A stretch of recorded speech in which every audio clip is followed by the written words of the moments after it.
এবার চললাম মহেশপুরের কালী দর্শন করতে। মা আসছে পেছনে, হাঁটতে কষ্ট হচ্ছে। মহেশপুর গ্রামের কালী পুজো, এটাও বেশ নাম করা কালী পুজো। বহু বহু দূর দূরান্ত থেকে মানুষ এখানে আসে মায়ের দর্শন করতে।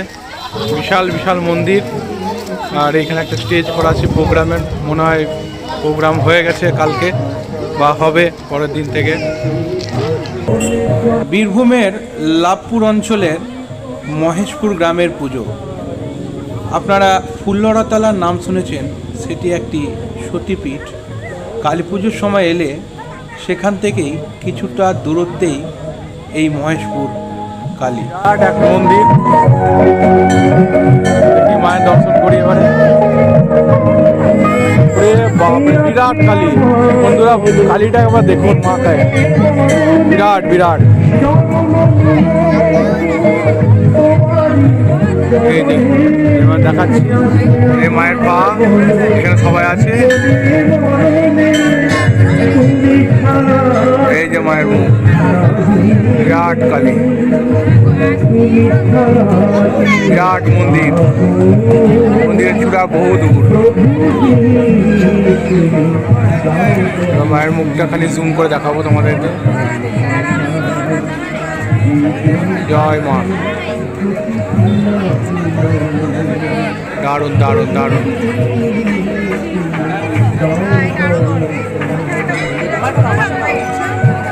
30 ফুটের কাছাকাছি হবে মনে হচ্ছে। চারিদিকে শুধু মেলা আর মেলা।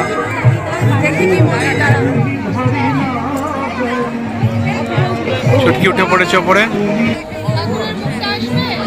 মজার বিষয় হলো, আমি ছবি তুলতে গিয়ে হিমশিম খেয়ে গেলাম।